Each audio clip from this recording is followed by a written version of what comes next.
Party करते हुए, gym करते हुए, नाटक करते हुए, रामलीला करते हुए दिल साथ छोड़ रहा है और सब कुछ सही होता है, अचानक दिल धड़कना बंद हो जाता है और थोड़ी देर पहले जो व्यक्ति बिल्कुल स्वस्थ होता है उसकी मौत हो जाती है। ये घटनाएं बार बार हो रही हैं और सबकी वजह है हार्ट अटैक और कार्डियक अरेस्ट। बीते कुछ दिनों में कार्डियक अटैक की वजह से मौतों की कई वीडियो वायरल हुई है, कई वीडियो सामने आए और उत्तर प्रदेश के जौनपुर जिले में एक वीडियो सामने आया जो रामलीला का कार्यक्रम हो रहा था और इसी दौरान भगवान शंकर का किरदार निभा रहे कलाकार को कार्डियक अटैक होता है और डॉक्टर के मुताबिक अस्पताल पहुंचने से पहले ही उसकी मौत हो गई थी। राजू श्रीवास्तव, सिद्धार्थ शुक्ला जैसे कई मशहूर हस्तियों की भी हार्ट अटैक से मौत हो गई। यानी हार्ट अटैक का मामला आज सामान्य सी घटना हो गई है और आज हमारी जिंदगी सोशल है, इसलिए हार्ट अटैक के वीडियो हमें सोशल मीडिया पर देखने को भी मिल जाते हैं और कुछ समय के लिए हम जरूर अपने स्वास्थ्य को लेकर चिंतित होते हैं, लेकिन फिर सब कुछ भूल जाते हैं, सब कुछ नॉर्मल हो जाता है और यही हमारी सबसे बड़ी गलती है। आज आपको वो आंकड़े भी देखने चाहिए जिससे आपको हार्ट अटैक की गंभीरता अब समझ में आएगी। एनसीआरबी के मुताबिक बीते 5 वर्षों में देश में हार्ट अटैक से मौत की घटनाएं करीब 53% तक बढ़ चुकी हैं और वर्ष 2014 में हार्ट अटैक से 18,309 लोगों की मौत हुई थी, जबकि वर्ष 2019 में हार्ट अटैक से 28,005 लोगों ने अपनी जान गंवा दी। अब आपको बीते 6 वर्षों में हार्ट अटैक से जो मौत हुए हैं उनके आंकड़े भी बताते हैं। इससे आप समझेंगे कि हालात कितने खतरनाक हो चुके हैं और आपको वाकई अपने स्वास्थ्य को लेकर चिंतित होना चाहिए।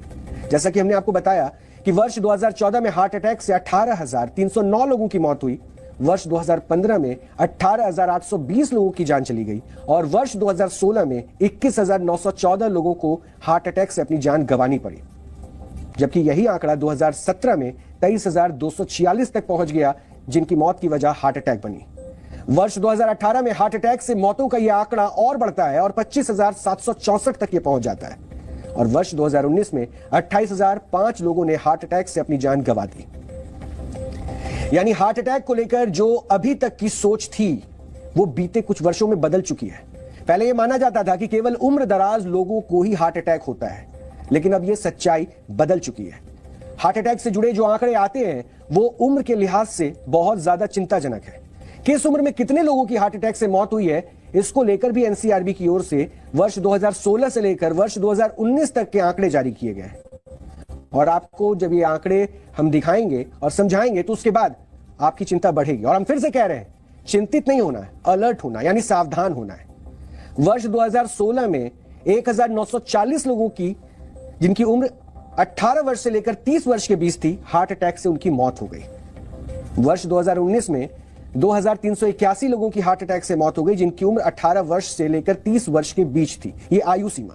और इसी तरह वर्ष 2016 में 6,646 लोगों की जान चली गई उनकी जिनकी उम्र 30 वर्ष से लेकर 45 वर्ष के बीच थी और वजह हार्ट अटैक। वर्ष 2019 में 7,752 लोगों की हार्ट अटैक से मौत हो गई जिनकी उम्र 30 वर्ष के से लेकर 45 वर्ष के बीच थी। इसी तरह वर्ष 2016 में 8,862 लोगों की हार्ट अटैक से मौत हो गई जिसकी उम्र 45 वर्ष से लेकर 60 वर्ष के बीच थी। वर्ष 2019 में 11,042 लोगों की हार्ट अटैक से मौत हो गई जिनकी उम्र 45 वर्ष से लेकर 60 वर्ष के बीच थी। अब सोचिए कि डॉक्टर भी अब कहते हैं कि आपको अपना ख्याल रखना चाहिए और यह दिल दरअसल किसी की नहीं सुन रहा है, इसलिए आपको अपनी सुननी होगी और दिल का ख्याल रखना होगा। और डॉक्टरों के मुताबिक अगर आपके आसपास कोई व्यक्ति अचानक से बेहोश होकर गिर गया तो उसकी पल्स भी गिर रही हो तो इसका मतलब यह है कि उसको कार्डियक अरेस्ट आया है। दरअसल हार्ट अटैक और कार्डियक अरेस्ट में अंतर होता है। अब हमने आपको कुछ ऐसे वीडियो शुरुआत में दिखाए थे जिसमें अचानक कोई व्यक्ति गिर जाता है और उसकी मौत हो जाती है, लेकिन इस स्थिति में तुरंत सीपीआर देकर मरीज की जान बचाई जा सकती है। शुरुआत में सीपीआर देने के बाद मरीज को अस्पताल ले जा सकते हैं और सीपीआर में आप दोनों हाथों को मरीज की छाती के बीच में रखकर 100 से 120 बार प्रति मिनट की दर से जोर से छाती पर धक्का दिया जाता है और हर धक्के के बाद छाती को फिर से अपनी सामान्य स्थिति में आने दिया जाता है। जब तक मेडिकल सहायता नहीं मिलती तब तक यह किया जाता है।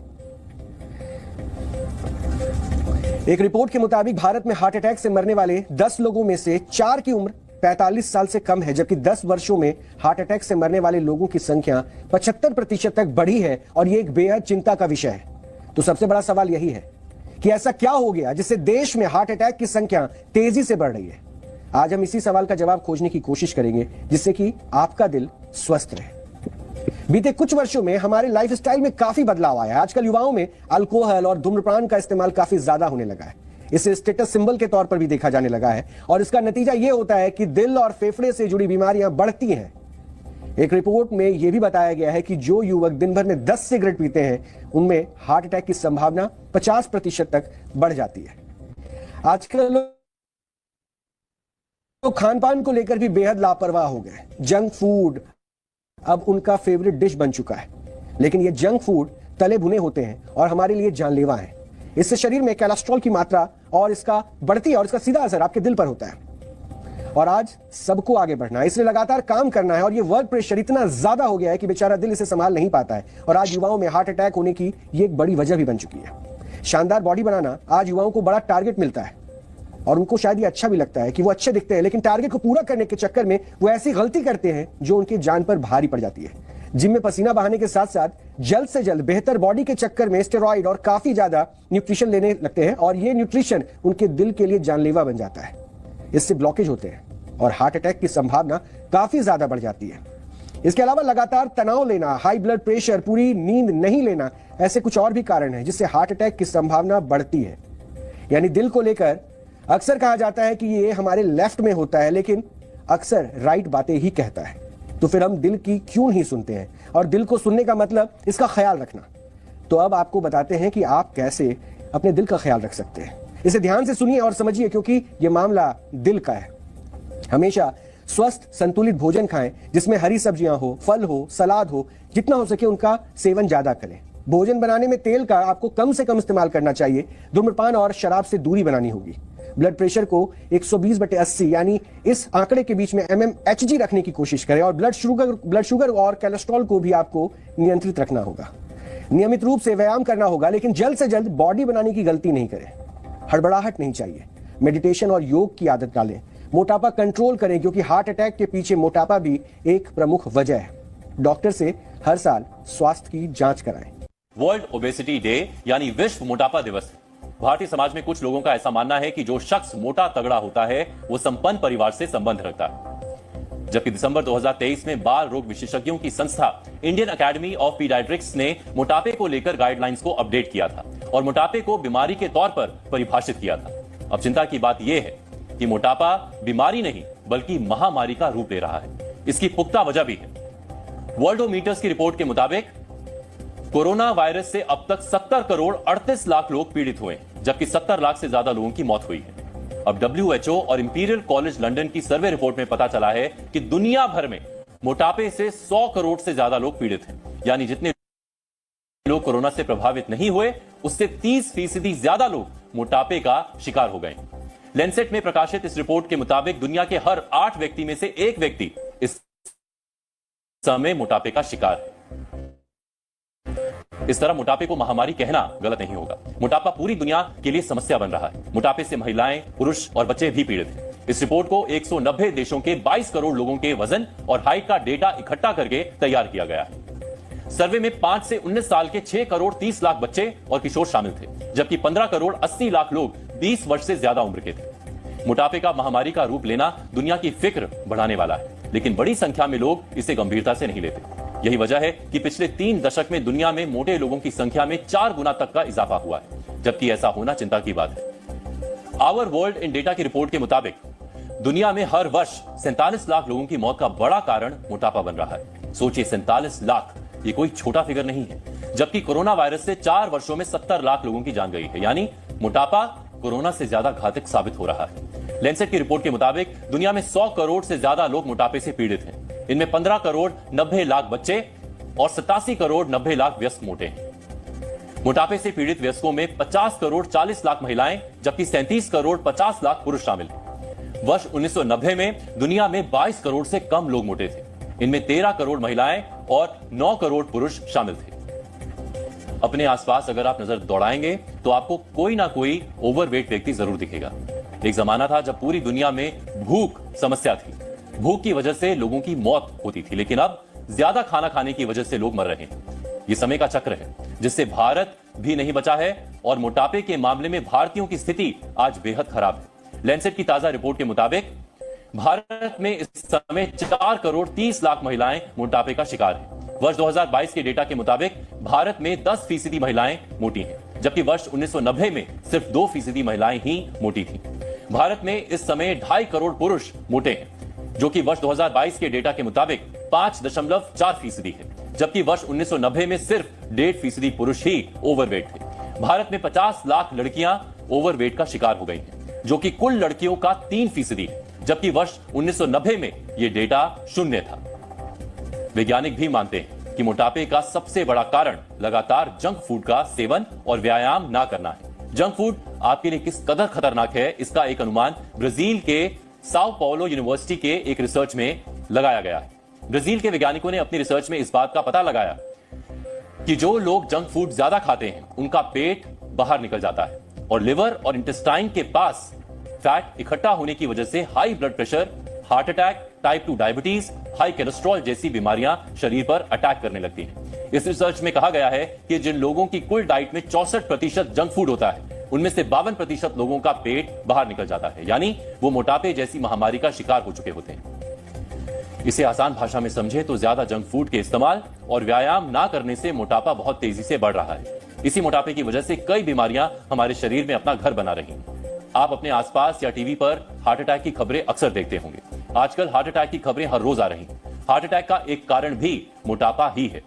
WHO के आंकलन के मुताबिक मोटापे की वजह से कैंसर के सालाना 2 लाख मरीज बढ़ सकते हैं। शरीर में 13 तरह के कैंसर होने का मुख्य कारण मोटापा हो सकता है। आने वाले समय में मोटापा कैंसर का धूम्रपान से भी बड़ा कारण हो सकता है। इसके अलावा मोटापे से टाइप 2 डायबिटीज और दिल की बीमारियां और बढ़ेंगी। विश्व में बड़ी संख्या ऐसे लोगों की है जो मोटापे को बीमारी ही नहीं मानते, जबकि मोटापा बीमारी भी है और कई बीमारियों की जड़ भी है।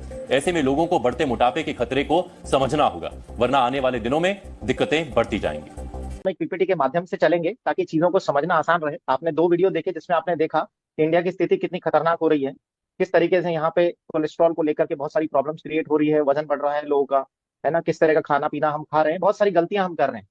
लेकिन क्या है, मैं इन सबको सिमेटूंगा ताकि हम सिंपल तरीके से समझ सकें कि हमारे पास उपाय क्या है और हम अपने जीवन में क्या कर सकते हैं। मैं डॉक्टर प्रमोद नागर, कोटा शहर के एक नामी कॉर्पोरेट हॉस्पिटल में चीफ कंसल्टेंट कार्डियक सर्जन हूं।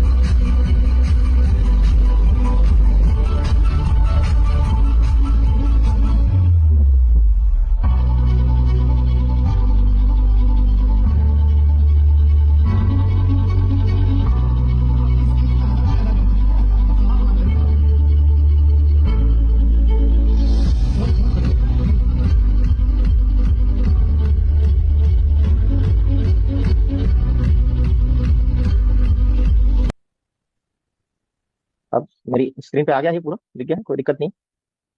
जी सर, कोलेस्ट्रॉल लिखा है।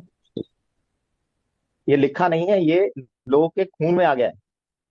Yes sir. मेरी तो सिर्फ स्क्रीन में है ये इतना बड़ा बड़ा, लेकिन लोगों के खून में इससे ज्यादा है जितना मेरी Yes. स्क्रीन पे बड़ा दिख रहा है ये। यस बिल्कुल सर, उसी को ही निकालना तो है। क्या है कि उसी को ही निकालना है, तो आज हम उसको निकालेंगे, लेकिन हम उसको समझेंगे तो हम बेहतर तरीके से इसको निकाल भी पाएंगे।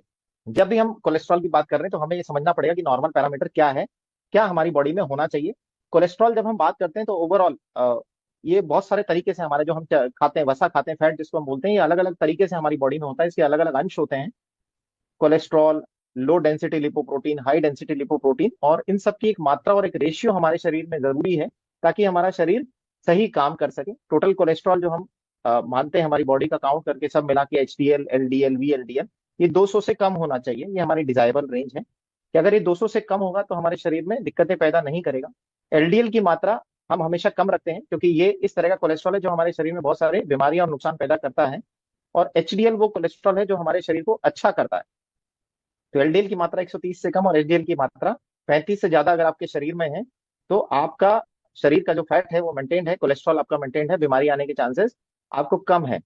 और कोलेस्ट्रॉल का सीधा लिंक जो है हमारे वजन से भी होता है। अगर आपका वजन ज्यादा है, आपको दिख रहा है कि आपका बॉडी मास इंडेक्स, जो कि हमारा रेशियो है हमारी हाइट और बॉडी वेट का, वजन नीट और हमारी हाइट से जो हमें डिवाइड करते हैं तो हमारा बॉडी मास इंडेक्स आता है 18.5 से 25 की जो रेंज है उसे हेल्दी वेट माना जाता है। अगर आपका BMI, या यूं मान के चलो आपका वजन के हिसाब से जो BMI है, अगर आपका 25 से 26 भी हो गया, यानी अगर BMI की वैल्यू 1 भी बढ़ती है तो आपके हार्ट अटैक का रिस्क, ये खतरा जो है 9% बढ़ जाता है। इसका मतलब आइडियल रेंज से हार्ट अटैक के रिस्क में आने में आपका केवल 2 किलो वजन जो है उसमें भी फर्क पड़ जाएगा। तो मान लीजिए आप 80 किलो के हैं, आपका वजन 70 किलो होना चाहिए, और आप जब 80 किलो से 70 किलो के हो जाते हैं तो यूं मान के चले कि आपने लगभग 100% रिस्क अपने हार्ट अटैक का कम कर लिया। इतना फर्क पड़ता है आपके कोलेस्ट्रॉल और आपके बॉडी वेट का। क्योंकि अभी मुझे स्क्रीन पे बहुत सारे दिखाई दे रहे हैं, चेहरे कम और टोन ज्यादा दिखाई दे रही है। तो मैं ये चाहूंगा कि जितने भी लोग इस सेशन में हैं, जब ये सेशन खत्म हो तो सबसे पहले अपने उस मटके के पानी को कम करना स्टार्ट करें, या शरीर के कोलेस्ट्रॉल को कम करना स्टार्ट करें। आज उस रास्ते पे अपन जाएंगे। तो अच्छा, ये शुरुआत कहाँ से होती है? हम सब जानते हैं कि अगर कोई घड़ा है, जितना पानी हम उसमें से निकाल रहे हैं, अगर उसमें हम ज्यादा भरे जा रहे हैं तो ऊपर से बहेगा ही सही। तो ऐसे ही हमारे फैट है, हमारा खाना है, अगर इसमें हम खाने में तेल की मात्रा या लिपिड्स की मात्रा हम बढ़ा रहे हैं, और जितनी हमें एनर्जी इससे चाहिए अगर उससे ज्यादा ये है, तो डेफिनेटली हमारे शरीर का जो विसरल फैट है वो बढ़ेगा, हमारे ब्लड में कोलेस्ट्रॉल की मात्रा बढ़ेगी। दोनों वीडियो जो चलाए गए थे शुरू में, उनके माध्यम से बताया गया कि कोलेस्ट्रॉल केवल आपकी हार्ट की बीमारी नहीं, बल्कि बहुत सारी बीमारियों से जुड़ा हुआ है। अगर ये बढ़ा हुआ है तो आपको कैंसर, शुगर, मोटापा, बीपी की प्रॉब्लम और भी बहुत सारी इनसे इनडायरेक्टली लिंक जो प्रॉब्लम्स हैं वो आपके शरीर में होने लग जाएगी। ये जो फैट है आपके ऑर्गन्स को प्लास्टिक की तरह कोट कर देगा और उनको सही से काम नहीं करने देगा। और हमें ये समझने की आवश्यकता क्यों है? क्योंकि आज की तारीख में अगर आप सिनेरियो देखो इंडिया के अंदर, तो लगभग 24 लाख लोग जो है केवल हार्ट की बीमारी से सालाना जा रहे हैं। और लगभग एक मनुष्य, जो एक व्यक्ति है इंडिया के अंदर, उसका लगभग खर्चा जो है 3.5 लाख रुपए है इलाज कराने का, जो कि कम नहीं है। ये तो एवरेज खर्चा है, लोगों का खर्चा 10 लाख, 20 लाख, 30 लाख, जाने कितना हो जाता है, और फिर भी हम अपने आप को नहीं बचा पाते। तो अगर आपको जीवन में कोई ऐसा रास्ता मिलता है जहां आप थोड़ा कम पैसा खर्च करके अपने स्वास्थ्य को बचा सकते हैं, तो मेरे ख्याल से आपको डिसीजन लेना चाहिए। जानना इसलिए भी जरूरी कि आज की डेट में इंडिया में 4 में से 1 व्यक्ति हार्ट अटैक से जा रहा है। और इस लिस्ट के अंदर बहुत सारे लोग सम्मिलित हैं, युवा, 25 से कम उम्र के बहुत सारे लोग हैं, 25-30 साल के। और जब ऐसे लोग हार्ट अटैक से जाते हैं तो लगता है कि ऐसा क्या हो गया है कि शायद इतने लोग जाते जा रहे हैं। इस तरह की अखबार में हम न्यूज पढ़ रहे हैं रोज, मुक्तिधाम में 91 दिन में 528 चिताएं जली, हर तीसरी मौत हार्ट अटैक से। ये दौर 2021 के बाद कोविड बढ़ गया है, ये है ना। तो हम ऐसी न्यूज पढ़ रहे हैं, इंजेक्शन से साइड इफेक्ट हो रहे हैं, लोग हार्ट अटैक से मर रहे हैं, और कई लोगों ने तो एक्सेप्ट कर लिया है कि ठीक है, तो हो रहा है लोगों के साथ और हमारा भी नंबर आ जाएगा तो कोई दिक्कत नहीं है। लेकिन दिक्कत है, आपके जाने से आपको दिक्कत नहीं, आपके परिवार को दिक्कत है। और ये जो माहौल बना हुआ है, इस माहौल की चपेट में ना केवल साधारण व्यक्ति बल्कि डॉक्टर भी आ रहे हैं। और बहुत सारे युवा डॉक्टर्स की मृत्यु अगर आप अखबार में पढ़ रहे होंगे, तो उनकी भी इस जो कोलेस्ट्रॉल और जो ये कोविड के बाद जो इफेक्ट आ रहे हैं, इनकी वजह से हार्ट अटैक से डेथ हो गई है। तो ये चीजें समझना बहुत जरूरी है। ये राजकोट के डॉक्टर हैं, 41 साल की उम्र में इनको हार्ट अटैक आया। ये खुद कार्डियोलॉजिस्ट थे, हार्ट के डॉक्टर थे, लेकिन ये भी अपने शरीर को सही ढंग से नहीं समझ पाए, है ना। तो शरीर के पैरामीटर पे सही काम नहीं करा, तो कहीं ना कहीं उससे अफेक्टेड ये भी हो गए। तो अगर हार्ट के डॉक्टर भी हार्ट अटैक से जा रहे हैं, तो इसका मतलब हमें शरीर को विस्तृत रूप से थोड़ा समझना पड़ेगा कि शरीर में चीजें कैसे हो रही है। ये हमारे बहुत ही फिट डॉक्टर थे, डॉक्टर नितिन पांडे। ये एसएमएस में आरआर जो डिपार्टमेंट होता है, फिजियोथेरेपी डिपार्टमेंट, उसके हेड थे, और बहुत बढ़िया क्रिकेट प्लेयर, बहुत अच्छी फिजिक थे। ये भी चले गए, और ऐसे कई डॉक्टर पूरे इंडिया में जा रहे हैं। अभी ये रिसेंट न्यूज है, मुझे ये लगी, मतलब कोटा के अंदर एक बड़ा गंभीर माहौल बना हुआ है। 27 साल का ये लड़का था, इंजीनियरिंग की पढ़ाई कर रहा था, और बाथरूम में गया और वहीं रह गया, और हार्ट अटैक से इसकी तुरंत मृत्यु हो गई। ऐसी न्यूज चल रही है अभी, ये 3 दिन पुरानी है। और हम लोग रोज पढ़ते हैं खान पान, तनाव, प्रदूषण और ये सारी चीजें हमें जिम्मेदार है, लेकिन फिर भी हम कहीं ना कहीं अपने जीवन के लिए और परिवार के लिए डिसीजन नहीं ले पाते। और अगर नहीं लेंगे तो कहीं ना कहीं हमारी भी फोटो अखबार में आ सकती है। तो दोस्तों, कोलेस्ट्रॉल करता क्या है वास्तविकता में, कैसे ये हमारे शरीर में खराबी पैदा करता है, इसको हम समझते हैं। ये जो है, मैं आपको स्क्रीन पे दिखा रहा हूँ, यूं मान के चलिए, ये जो पाइप नुमा स्ट्रक्चर आपको दिख रहा है, ये हमारी खून की नस है। और इस खून की नस की शुरुआत इस तरीके से होती है। ये जब बच्चा पैदा होता है तो ये बिल्कुल स्वस्थ होती है, लेकिन क्या होता है, जो भी हम अपने शरीर में डालते हैं, खराब फैट जो डालते हैं, हम वसा डालते हैं, उससे धीरे धीरे क्या होता है, ये जो लाइनिंग आपको दिख रही है, दीवार दिख रही है खून की नसों की, इनमें आपका जो कोलेस्ट्रॉल है वो आकर के चिपकने लग जाता है, जिससे टाइट होने लग जाती है। जब भी किसी चीज पे कोई चीज चिपकेगी तो वो उसकी जो इलास्टिसिटी है वो खत्म हो जाएगी, है ना। रबर बैंड जैसी हमारी आर्टरीज होती है जो आराम से फूल सकती है, सकड़ी हो सकती है, चौड़ी हो सकती है, लेकिन जब इनमें वसा डिपॉजिट होता है, कोलेस्ट्रॉल डिपॉजिट होने लग जाता है, तो ये हार्ड हो जाती है। जिससे पहली जो समस्या आपको पैदा होती है वो आपको बीपी की प्रॉब्लम दिखाई देने लग जाती है। तो जितने भी बीपी के मरीज हैं वो समझ जाइए कि आपके शरीर में कोलेस्ट्रॉल ने अपना साइड इफेक्ट दिखा दिया है, और आप हार्ट की बीमारी की दूसरी तीसरी सीढ़ी तो चढ़ ही चुके हो। अब अगर आपने इसको कंट्रोल नहीं किया तो धीरे धीरे सांस भरना, छाती में दर्द होना, आपकी ईसीजी में बदलाव आना, और जब ये पूरी खून की नस आपकी ब्लॉक हो जाएगी तो खून के थक्के जम के आपको हार्ट अटैक भी आ जाएंगे। तो हमें तब काम करने की जरूरत है जहां आपको बीपी की समस्या हो गई है, ये अभी आई नहीं है, पर आप प्रोबेबल कैंडिडेट हो कि आपके जीवन में कहीं ना कहीं कोई तकलीफ स्टार्ट हो गई है आपके शरीर को लेकर के। तो खून की नस जो है इतनी साफ, ये ऐसे चालू होती है, खून की नस में कहीं थोड़ा सा टीयर वगैरह होता है, फैट डिपॉजिट होने लगता है और ये आर्टरी बंद होती है, आपको हार्ट अटैक आ जाता है। सरल तरीके से मैं आपको समझाऊं तो जैसे गाड़ियां रोड पे चलती हैं, रोड अगर जितनी स्मूथ हो गई, दुबई की रोड, सिंगापुर की रोड, तो गाड़ियां फटाफट 140 150 की स्पीड पे चलेगी। तो ऐसे ही हमारी खून की जो नसें हैं, खून की नसों के अंदर ब्लड रेगुलरली बह रहा है, खून रेगुलरली बह रहा है। लेकिन क्या होता है कि बरसात बरसात अगर होती है तो सड़क पे गड्ढे हो जाते हैं बहुत सारे, और फिर सरकार उसमें डांबर पैचवर्क करके सड़क सड़क को उबड़ खाबड़ बना देती है। तो ऐसे ही जब खून हमारे नसों में से बहता है और ये बीमार होती है, तो इसमें भी गड्ढे होते हैं, चोट लगती है। और ये चोट किस लिए लगती है?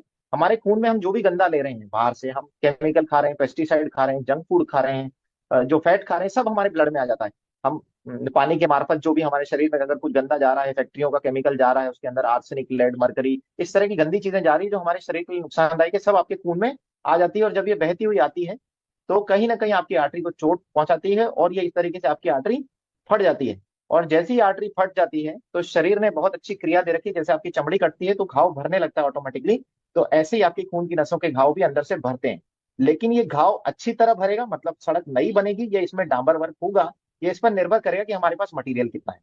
अगर हमारे शरीर के पास सही मात्रा में सही मटेरियल है, उपयोगी चीजें हैं जिससे ये सही बने, तो हमारा शरीर सही तरीके से आर्टरी का निर्माण कर लेगा, हमें कोई ब्लॉकेज नहीं आएंगे। लेकिन अगर निर्माण की वस्तुएं कम हुई या सही नहीं हुई तो वहां डांबर का पैचवर्क हो जाएगा, और जब आप इस पे गाड़ी चलाएंगे तो ये और डैमेज होने लग जाएगी, आपकी गाड़ी भी और आपकी सड़क भी। तो अब ये स्क्रीन पे जो मैं चीज दिखा रहा हूँ इसको ध्यान से समझिएगा। ये आपकी खून की नस का अंदर का हिस्सा है जो आपको ऊपर दिखाई दे रहा है, और नीचे वाली हिस्से जो है वो दीवार है, आपकी खून की नस की दीवार है, जिसमें बहुत सारी क्रियाएं चालू हो जाती है जब यहाँ पे आपके कोई चोट लगती है, ये आर्टरी थोड़ी सी डैमेज हो जाती है, इसमें कोई गड्ढा हो जाता है, जो टॉक्सिन जहर वाली चीजें जो भी आपके ब्लड में गई उसकी वजह से।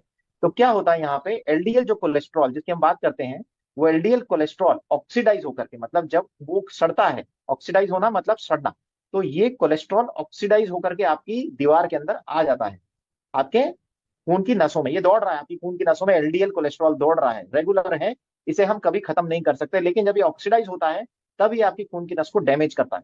ये एलडीएल कोलेस्ट्रॉल कितना भी हो आपके शरीर में, लेकिन ये जब तक सड़ेगा नहीं, ऑक्सीडाइज नहीं होगा, ये आपके आर्टरीज को डैमेज नहीं कर सकता। ये ऑक्सीडाइज जैसे ही होता है ये खून की नस के नीचे आ जाता है, और हमारे बहुत सारे मोनोसाइट्स, ऐसे सेल जो आप सफेद रंग के देख रहे हैं, ये सफेद रंग के जो सेल हैं, जो आप कह लें ये डॉक्टर हैं हमारे शरीर के, ये मोनोसाइट्स और इस तरह के सेल्स, मैक्रोफेजेस, ये एम्बुलेंस है। ये एम्बुलेंस तुरंत इसको पकड़ती है कि ये अब जाकर के हमारे शरीर को खराब करने वाला है, तो तुरंत एम्बुलेंस एक्टिव हो जाओ और इसको गाड़ी में बिठाओ और इसको सही जगह ठिकाने लगा दो, और ये लेकर के इसको रवाना हो जाती है। लेकिन किसी भी अस्पताल के पास एम्बुलेंस की नंबर जो है वो लिमिट होती है कि 5 एम्बुलेंस होगी, 10 होगी, 20 होगी। ऐसे ही आपके शरीर में भी इन एम्बुलेंसेज या इन मैक्रोफेज की मात्रा जो है वो लिमिटेड है।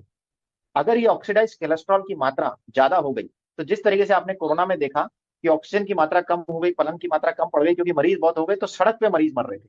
तो ऐसे ही ऑक्सीडाइज कोलेस्ट्रॉल को आपके मैक्रोफेज साफ नहीं कर पाएंगे, और ये कहाँ जाके डिपॉजिट हो जाएगा, ये आपकी खून की नस के नीचे जाके डिपॉजिट हो जाएगा। वास्तविकता में यहाँ जो आपके प्रोटीन से स्मूथ मसल डिपॉजिट होने चाहिए थे और ये आर्टरी का निर्माण नॉर्मल होना चाहिए था, यहाँ जाकर के ये ऑक्सीडाइज फैट जो है वो यहाँ फैल जाता है, मैक्रोफेज फट जाते हैं, इनको यहाँ फैला देते हैं, और धीरे धीरे यहाँ पे एक स्पीड ब्रेकर आपकी खून की नस के अंदर बन जाता है, जो स्पीड ब्रेकर धीरे धीरे ऊंचा होते चला जाता है, और यही जो है आपको खून की नसों में ब्लॉकेज के रूप में दिखाई देता है। लंबे समय जब ये फैट यहाँ डिपॉजिट रहता है, ये सड़ता है और सड़ता है, और यहाँ पे कैल्शियम जमा होने लग जाता है, जिससे आपकी खून की नसें हार्ड होने लग जाती है, जो आपको एंजियोग्राफी में ब्लॉकेज के रूप में दिखाई देने लगता है। तो ये तो है इसकी क्रिया। तो हमारे शरीर में जो हम फैट खा रहे हैं, ये अगर ऑक्सीडाइज हो रहा है, ये खराब हो रहा है, सड़ रहा है, तो ये बीमारी पैदा करेगा। और ये अगर अच्छा है तो आपको एनर्जी देगा, क्योंकि फैट हमारे शरीर से निकाला नहीं जा सकता, हमारे शरीर का एक हिस्सा है। विसरल फैट आपका 6.5% है बॉडी में, और वो काम का है क्योंकि ये आपको एनर्जी देता है, इससे आपके शरीर को एनर्जी मिलती है, और बहुत सारे हार्मोन आपकी बॉडी में बनते हैं, ट्राइग्लिसराइड आपके सेल की दीवार इससे बनती है, लाइकोप्रोटीन इससे बनते हैं, जिससे बहुत सारी क्रियाएं होती है। तो ये आपके शरीर में काम करने के लिए भी जरूरी है। तो अब हम इस कोलेस्ट्रॉल को अगर ये समझते हैं हम कि शरीर में किस तरीके से जा रहा है, किस तरीके से डाइजेस्ट होता है, किस तरीके से हमारे शरीर में काम करता है, तो हम ये समझ जाएंगे कि इसको सही कैसे कर सकते हैं। तो कोलेस्ट्रॉल का जो है 2 रास्ते होते हैं हमारे शरीर में, जिससे हमारे शरीर में पचता है, और अगर हम इन दोनों रास्तों पे सही तरीके से काम कर लें तो हम काफी हद तक इस कोलेस्ट्रॉल को केवल अपने शरीर को सही करके ही सुधार सकते हैं। तो इसके दो रास्ते होते हैं, एक्सोजेनस पाथवे। एक्सोजेनस पाथवे मतलब जो बाहर से फैट आ रहा है और बाहर ही पच रहा है, और ये क्रिया आपके मुंह से चालू हो जाती है। अगर आपने कभी मूंगफली या तिल को चाबा होगा लंबे समय तक, तो आपने देखा होगा कि आपके मुंह से कुछ दूधिया निकलता है, दूध जैसा आपके मुंह से निकलता है। तो यहाँ आपके मुंह में जो लाइपेज एंजाइम होता है, लिंगुअल लाइपेज, ये क्या करता है, ये तेल और मूंगफली में जो तेल है, जब आप इसको चबाते हैं तो वो लाइपेज इससे मिक्स होता है, इस तेल को तोड़ता है, इमल्सिफाई करता है, और ये जो तेल है, टूटा हुआ तेल, आपको दूध के रूप में दिखाई देता है। वास्तविकता में वो तेल है जो आपको दूध के रूप में दिखाई दे रहा है। तो आप जितना इसको चाबेंगे, तोड़ेंगे, उतना आपका फैट यहाँ पे टूटेगा मुंह के अंदर। लेकिन याद रखिए, आपकी ग्रंथि की क्वांटिटी सीमित है। तो ऐसा नहीं कि ज्यादा देर आप तेल मुंह में रख रहे हैं तो पूरा तेल टूट जाएगा। इसकी एक क्वांटिटी है, लिमिट है ना। तो पहला कुछ हद तक तेल यहाँ टूट जाता है, लेकिन ये कुछ हद तक ही है, इसको समझने की जरूरत है। और फिर ये खाना जो है आपके मुंह से जब पेट में उतरता है, तो यहाँ पे इसकी मिक्सिंग चालू हो जाती है, और यहाँ पर भी फैट को तोड़ने का एक एंजाइम है, गैस्ट्रिक लाइपेज, जो और भी फैट पे काम करता है और उसे तोड़ता है। अच्छा, अभी तक मुंह और पेट में फैट पूरी तरह टूटता नहीं है, पूरा घुलता नहीं है, ये बस इसको छोटा करने की क्रिया चल रही है यहाँ पे मिक्सिंग के थ्रू। और ताकि क्या है, जब ये आपकी आंतों तक पहुंचे तो कुछ लोड हमारा कम हो सके शरीर के भार के ऊपर। तो यहाँ पेट के अंदर भी ये फैट आपका टूटता है। और उसके बाद क्या होता है, ये मकसद क्या है, यह फैट हमारा इमल्सिफाई हो रहा है, टूट रहा है, ये फैट मुंह के अंदर टूट रहा है, पेट के अंदर हो रहा है, और ये छोटे टुकड़ों में बढ़ते चले जा रहा है। अब जो भी आप फैट खाते हैं, इसमें एक खासियत है कि अगर आप कार्बोहाइड्रेट और प्रोटीन खा रहे हैं तो ये आपके पेट में कम समय रुकता है ना, कम समय में पेट से आपके कार्बोहाइड्रेट प्रोटीन चले जाते हैं। लेकिन अगर फैट आप खा रहे हैं तो ये लंबे समय तक आपके पेट में टिकता है, क्योंकि पेट में फैट को तोड़ना इतना आसान नहीं है, शरीर के लिए बहुत बड़ा बर्डन है। इसलिए आप अगर देखोगे, तो अगर आप प्रोटीन रिच डाइट आप लेते हो ज्यादा, जिसके अंदर प्रोटीन है, ये कार्बोहाइड्रेट है, तो वो आपको फटाफट पच जाते हैं। आपने 4 केले खाए, आप देखोगे आधे घंटे में भूख लग जाएगी। लेकिन वहीं आपने एक कचौरी खाई, आपको दोपहर तक ऐसा लगे यार आज खाना खाने की इच्छा नहीं, आज कचौरी खा ली, पेट थोड़ा भारी हो रखा है। तो ये उसके अंदर जो तेल है, जो वसा है, जो फैट आपने ले लिया है, और जो आपके पेट में टूट रहा है धीरे धीरे, और उसे समय लग रहा है, इसकी वजह से आपको ऐसा लगता है कि मैंने बहुत सारा भोजन कर लिया है, वास्तविकता में जिससे आपको कोई न्यूट्रिशन नहीं मिल रहा, और वो फैट आपके पेट में समय ले रहा है। तो जब यहाँ आपके पेट में पहुंच गया, तो अब इसको पेट आगे सरकाता है, और अगले लेवल पे आपके पैंक्रियास काम करते हैं। ये ऑर्गन सब आप ध्यान रखना, है ना, क्योंकि ये जरूरी है हमें समझना कि कहाँ कहाँ जाके हमारा फैट किस तरीके से टूट रहा है, तभी हम कोलेस्ट्रॉल को अपनी बॉडी से कंट्रोल कर पाएंगे। तो फिर यहाँ जाकर के जैसे ही आपका फैट नीचे उतरता है, पैंक्रियाज अपना काम करना शुरू कर देते हैं। पैंक्रियाज अपना पैंक्रेटिक लाइपेज निकालते हैं, ताकि ये जो फैट है ये टूटना स्टार्ट हो जाए। और अभी तक जो एनवायरमेंट आपका पेट में एसिडिक एनवायरमेंट था, 2.5 से 4.5 पीएच का जो एनवायरमेंट आपके पेट में था, अब यहाँ जाके वो एल्कलाइन एनवायरमेंट हो जाता है, क्योंकि फैट को तोड़ने के लिए एक एल्कलाइन एनवायरमेंट की जरूरत होती है, और लगभग 8 से 8.5 पीएच का एक एनवायरमेंट आपकी आंतों में क्रिएट हो जाता है। लेकिन पैंक्रेटिक लाइपेज के सामने एक दिक्कत है कि पैंक्रेटिक लाइपेज केवल तभी काम कर सकता है जब फैट जो है वो पानी में घुला हुआ होगा, और पानी में फैट घुलता नहीं है, सारी दुनिया जानती है। इसीलिए सब्जी पे जो तेल है वो तैरता रहता है। तो इसकी मदद के लिए हमारे शरीर में जो है भगवान ने लिवर दिया है। तो लिवर क्या करता है, लिवर अपना एंजाइम छोड़ता है, बाइल छोड़ता है, और बाइल जो है वो हाईली एल्कलाइन मटेरियल है, वो आपका लिवर बनाता है। लिवर से वो आपके गॉल ब्लैडर में स्टोर होता है, और गॉल ब्लैडर से जब वो आपके आंत में आता है, छोटी आंत में, स्मॉल इंटेस्टाइन में, तो वो ये जो टूटा हुआ फैट है जो पेट ने तोड़ दिया, मुंह ने तोड़ दिया है, वो इस फैट में जाके मिक्स होता है बाइल में। और बाइल जो है आपके फैट को ऐसा तोड़ता है, कुछ ऐसा इमल्सिफाई करता है कि अब वो जो फैट है वो फैट नहीं रहा, वो पानी के रूप में आ गया है, जिससे पैंक्रेटिक लाइपेज उस पर काम कर सके और उसको इतना तोड़ सके कि अब इसको शरीर जो है यूटिलाइज कर सके। ये स्क्रीन में आप देख रहे हैं, जो लेफ्ट साइड में आपको बड़े बड़े गोले दिखाई दे रहे हैं, ये वो फैट है जो पानी में घुल नहीं सकता, ये पेट ने तोड़ दिया है, मुंह ने तोड़ दिया है। अब इसमें बाइल जुड़ जाता है, बाइल जो है वो इमल्सिफिकेशन का काम करता है, और जब ये इस फैट को इमल्सिफाई करता है, इसके छोटे छोटे टुकड़े हो जाते हैं, और ये बाइल आपके फैट सेल को कोट कर देता है। तो वास्तविकता में अब जो फैट, जैसे हम वसा कह रहे थे, और जो पानी में नहीं घुल सकता, ये अब पानी में घुलनशील हो गया है, और इसके ऊपर पैंक्रेटिक लाइपेज काम कर सकता है। मैं इस पे आपको हाईलाइट कर सकते हो मुझे, क्योंकि मुझे थोड़ा समझाना है इमल्सिफिकेशन की क्रिया राहुल क्या है। सरकार जी वो कर लेंगे, राहुल सरकार जी है वो कर लेंगे, उनको इसका टेक्निकल नॉलेज है। राहुल अच्छा, सरकार मैं जी, आप स्क्रीन पा रहे हैं? मेरे को स्क्रीन पे अगर ला सकते हैं। जी जी, एक मिनट सर। राहुल सरकार जी, आप वीडियो ऑन कीजिएगा। ये परिहार जी, मैंने एक ग्लास के अंदर थोड़ा तेल ले लिया है ना, ताकि हम इमल्सिफिकेशन की क्रिया को अच्छी तरह समझ सकें। और ये साधारण पानी है जो मैंने ले लिया है। आप स्क्रीन पे हैं? स्क्रीन पे हूं मैं, लोगों को दिखाई दे रहा है? चलिए, बहुत जी बढ़िया। सर, यस सर, स्क्रीन पे आप। स्क्रीन पे हूं ना, चलिए ठीक है। तो ये मैंने तेल ले लिया है, ये मैंने साधारण पानी डाल दिया है। और साधारण पानी जब हम डालते हैं तो आप देखते हो कि आपको दिखाई दे रहा है इसमें तेल और जो पानी है वो घुल नहीं रहे, बिल्कुल वो अलग अलग है ना, ये इसे हाँ, कहते हैं हम। दिख रहा है, दिख यह भी हमारे पेट ने काम किया है, हमारे मुंह ने हमारा काम किया है, और तेल कुछ इस तरीके से इसमें घूम रहा है।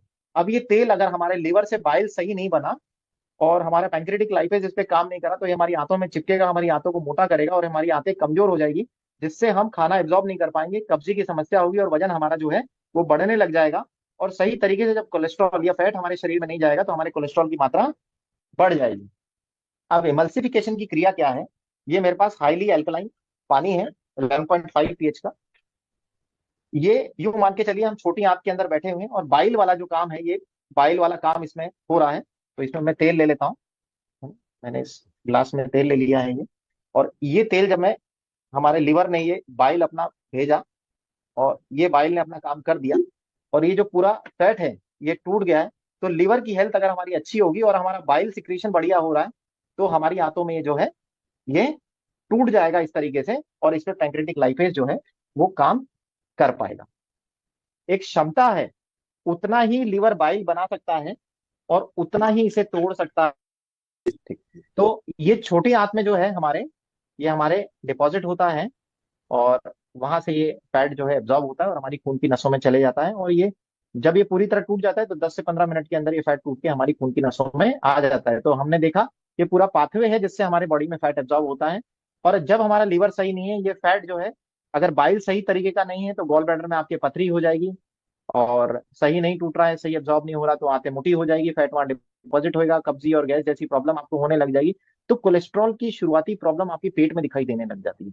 इसलिए आपने देखा होगा कि जिनके गॉल ब्लैडर में पथरी होती है उनको गैस बहुत बनती है, उनका लिवर सही काम नहीं कर रहा होता है और दिक्कतें आती है। ये तो हो गया हम कहाँ से, मुंह से इसको जब लेते हैं तब टूटता है। अब इसका अंदर शरीर के अंदर जाने के बाद अगला स्टेप आता है हमारे लीवर पे।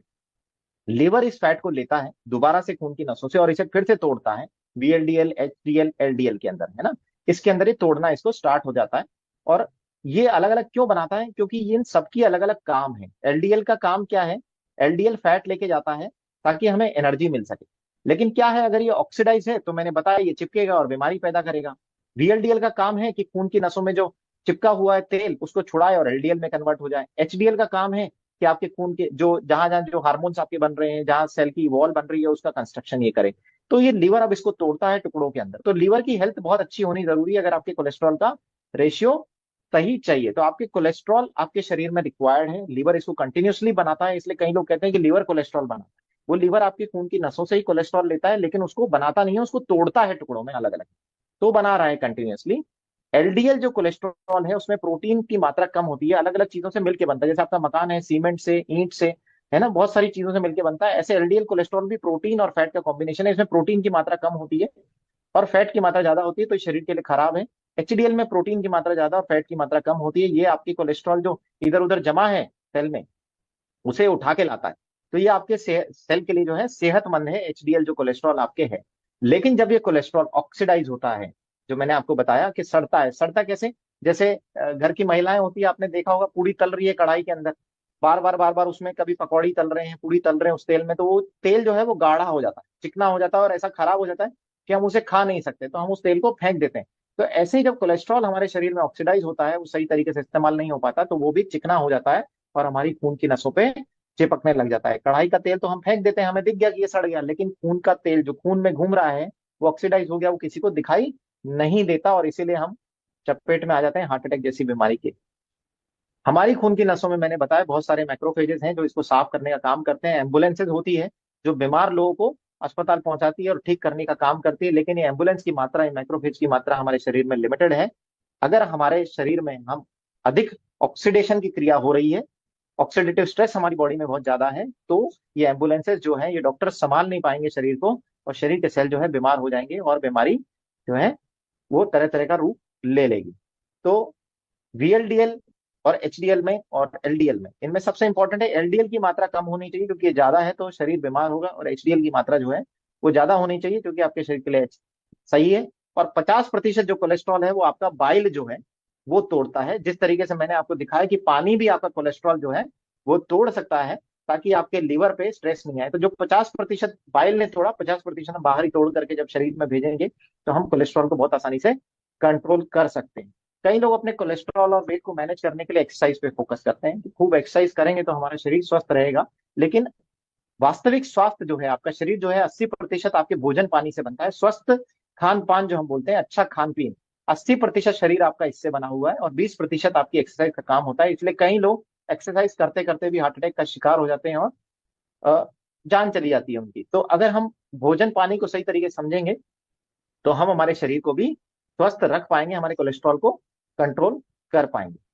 तो हमारा शरीर जो है वो 5 तत्वों से बना हुआ है, और अगर हम इन 5 तत्वों का समीकरण सही कर लेते हैं तो आप कोलेस्ट्रॉल और हार्ट अटैक जैसी जो चीजें हैं इनको बहुत आराम से कंट्रोल कर सकते हैं, जिसमें से आपका शरीर जो है 70% पानी से बना हुआ है और 12% जो है वो पृथ्वी तत्व यानी भोजन से बना हुआ है। तो कुल मिलाकर के लगभग 80 से 85% शरीर जो आपका खाना पानी और इसके अलावा कुछ भी नहीं है, जिसमें से एक बड़ा हिस्सा जो है वो आपका पानी बनाता है, और बाकी चीजें जो है वो आपकी एक्सरसाइज मेडिटेशन योगा जो आप करते हैं उससे आपका बैलेंस होता है, आपकी नींद जो है उससे बैलेंस होती है 10 से 15%। तो हम बात करेंगे, मैंने आपको दिखाया विषय कि पानी कितनी शक्तिशाली चीज है, पानी कैसे आपके कोलेस्ट्रॉल को कंट्रोल कर सकता है और तोड़ सकता है और आसानी से आपके शरीर को सुधार सकता है। तो उस चीज को हम समझेंगे, क्योंकि क्या है, ये जो तेल है ये आपका शरीर तोड़ नहीं पा रहा, इसलिए इस तरह की समस्या आ रही है। और ये जो तेल है ये मौत का तेल बन गया है, और अखबार में हम पढ़ रहे हैं कि सर्वाधिक मृत्यु रिफाइंड ऑयल से है ना। रिफाइंड तेल पर बड़ा खुलासा, 20 लाख लोग हर साल मर जाते हैं, इसका कारण रोग की जड़ बन रहा रिफाइंड तेल। रोज ऐसा अखबार में आ रहा है, जाने कितने लोग इससे मर रहे हैं, लेकिन इसका रास्ता कोई नहीं बता रहा, बस लोग ये बता रहे हैं कि इससे मर रहे हैं, तेल को खाना बंद कर दो। पर हम तेल छोड़ नहीं सकते, तेल जाने अनजाने हमारे शरीर में जाएगा ही सही। तो हम इसके जो इंपॉर्टेंट पार्ट है उस पर आते हैं कि हम इसको कंट्रोल कैसे कर सकते हैं, क्योंकि अभी तक तो मैंने आपको सिनेरियो दिखाया है कि लोग मर रहे हैं, लोग कोलेस्ट्रॉल कैसे बढ़ रहा है, पेट हमारा उसको पचा नहीं पा रहा है क्योंकि गलत खान पीन है। तो अब हम इसको बचा कैसे सकते हैं, या हम इसको कोलेस्ट्रॉल को कैसे कंट्रोल कर सकते हैं, क्योंकि अगर हम इसे कंट्रोल कर लेंगे तो हम हार्ट अटैक के आने के रिस्क को भी कंट्रोल कर लेंगे। तो सबसे पहला नियम है, सब जानते हैं कि अगर हम वसा की मात्रा भोजन में कम कर देंगे, बटर मार्गरेन तेल मेयोनीज सॉस इस तरह की चीजें और ज्यादा तेल वाली चीजें, कचौरी पकौड़ी समोसे नमकीन जो है, जो कि भारतीय का जो भोजन का पहला हिस्सा है, अगर हम उसे थोड़ा हटा दें अपने जीवन से तो चीजें काफी हद तक सुधर जाएगी, आप अपने शरीर का कोलेस्ट्रॉल कम कर सकते हो। मैं बोल रहा हूँ काफी हद तक, है ना। तो ये एक हिस्सा है, ऐसा नहीं कि सिर्फ यही कर दोगे तो सारा काम हो जाएगा, बहुत सारी चीजें आपको करनी पड़ेगी, सब पैरामीटर पे आपको काम करना पड़ेगा। दूसरी चीज है शक्कर। लोग बोलते, मैं जब लोगों को बोलता हूँ कि आप शक्कर खाना थोड़ा सा बंद करिए, जो सफेद शक्कर है ये आपके कोलेस्ट्रॉल की मात्रा को बढ़ाए, तो लोग कह रहे हैं सर शक्कर और तेल का क्या कनेक्शन है।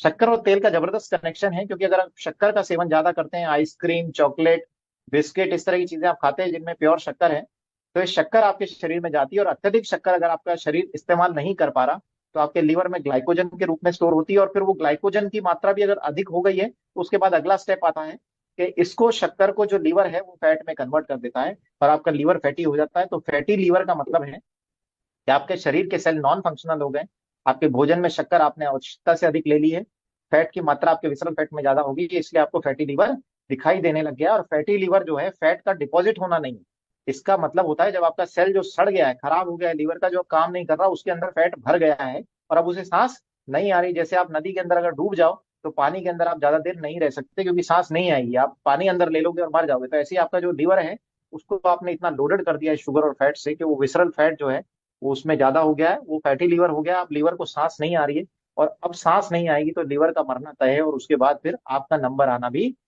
तय है। दूसरा है, आप अपनी कैलोरी को बैलेंस करो, जितना आप काम करते हो, जितना काम कर रहे हो, जितनी कैलोरी आपके शरीर को चाहिए, 1200-1300 किलो कैलोरी 1600-1800 इसे बैलेंस करो, और उतनी ही कैलोरी लो जितना आपके शरीर के लिए चाहिए।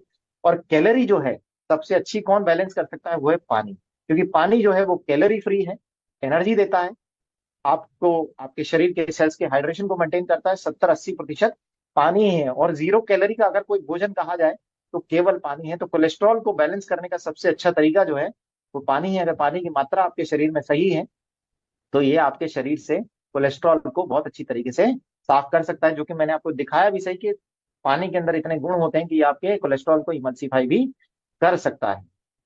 फिर आपको अपने भोजन में फ्रूट वेजिटेबल इनकी मात्रा बढ़ानी चाहिए। फाइबर, फाइबर जो हम कहते हैं, जो फ्रूट सब्जियों के ऊपर छिलके होते हैं इनमें फाइबर होता है।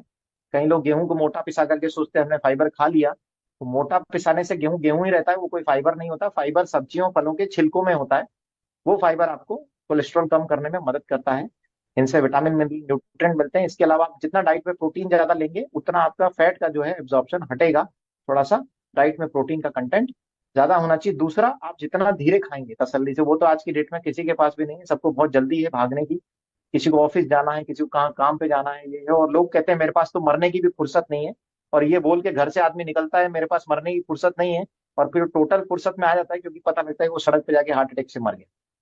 तो मरने की फुर्सत मत निकालो, जीवन को बदलने की फुर्सत निकालो ताकि आपका जीवन सही हो सके। खाने को तसल्ली से खाइए, खाने में बहुत रहस्य छिपे हैं, आपके पानी को समझिए, इसे बहुत रहस्य छिपे हुए हैं। तो जब हमारे खून की नसों में ऑक्सीडेटिव स्ट्रेस बढ़ता है तो बीमारियां आती है, उससे फैट जो है वो ऑक्सीडाइज होता है, सड़ता है, वो आपकी आर्टरीज को खराब करता है। तो वास्तविकता में सिर्फ कोलेस्ट्रॉल बढ़ने से आपकी बीमारियां नहीं आएंगी, आपको हार्ट अटैक नहीं आएंगी, आपकी खून की नसें खराब नहीं होगी। उसमें जब ऑक्सीडेशन होगा, ऑक्सीडेटिव स्ट्रेस पैदा होगा, तब तय है।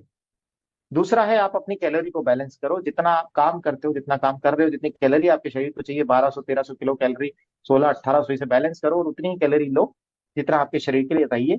और कैलोरी जो है सबसे अच्छी कौन बैलेंस कर सकता है, वो है पानी। क्योंकि पानी जो है वो कैलोरी फ्री है, एनर्जी देता है आपको, आपके शरीर के सेल्स के हाइड्रेशन को मेंटेन करता है। 70-80% पानी ही है, और 0 कैलोरी का अगर कोई भोजन कहा जाए तो केवल पानी है। तो कोलेस्ट्रॉल को बैलेंस करने का सबसे अच्छा तरीका जो है वो पानी है। अगर पानी की मात्रा आपके शरीर में सही है तो ये आपके शरीर से कोलेस्ट्रॉल को बहुत अच्छी तरीके से साफ कर सकता है, जो कि मैंने आपको दिखाया भी सही कि पानी के अंदर इतने गुण होते हैं कि आपके कोलेस्ट्रॉल को इमल्सिफाई भी कर सकता है।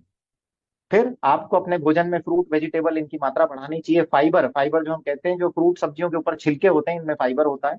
कई लोग गेहूं को मोटा पिसा करके सोचते हैं हमने फाइबर खा लिया, तो मोटा पिसाने से गेहूं गेहूं ही रहता है, वो कोई फाइबर नहीं होता। फाइबर सब्जियों फलों के छिलकों में होता है, वो फाइबर आपको कोलेस्ट्रॉल कम करने में मदद करता है। इनसे विटामिन मिनरल न्यूट्रिएंट मिलते हैं। इसके अलावा आप जितना डाइट में प्रोटीन ज्यादा लेंगे उतना आपका फैट का जो है एब्जॉर्प्शन हटेगा।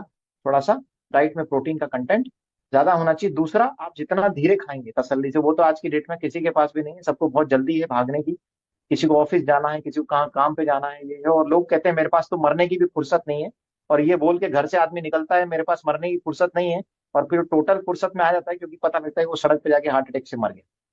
तो मरने की फुर्सत मत निकालो, जीवन को बदलने की फुर्सत निकालो ताकि आपका जीवन सही हो सके। खाने को तसल्ली से खाइए, खाने में बहुत रहस्य छिपे हैं, आपके पानी को समझिए, इसे बहुत रहस्य छिपे हुए हैं। तो जब हमारे खून की नसों में ऑक्सीडेटिव स्ट्रेस बढ़ता है तो बीमारियां आती है, उससे फैट जो है वो ऑक्सीडाइज होता है, सड़ता है, वो आपकी आर्टरीज को खराब करता है। तो वास्तविकता में सिर्फ कोलेस्ट्रॉल बढ़ने से आपकी बीमारियां नहीं आएंगी, आपको हार्ट अटैक नहीं आएंगी, आपकी खून की नसें खराब नहीं होगी। उसमें जब ऑक्सीडेशन होगा, ऑक्सीडेटिव स्ट्रेस पैदा होगा, तब ये बीमारियां आपको आएगी। और ये ऑक्सीडेशन कहाँ से आता है हमारे शरीर में, फैट कैसे ऑक्सीडाइज होता है, जो आप दवाइयां खाते हैं, गोलियां खाते हैं, मैगी पास्ता खाते हैं, जो इलेक्ट्रोमैग्नेटिक रेडिएशन है, जो स्ट्रेस है, एयर वाटर का पोल्यूशन है, क्योंकि सब पोल्यूशन के बीच में हम लोग, पानी में जो भी गंदा डाला हमने, फैक्ट्रियों ने डाला, किसानों ने पेस्टिसाइड डाला, पानी में जा रहा है, हम उसको पी रहे हैं।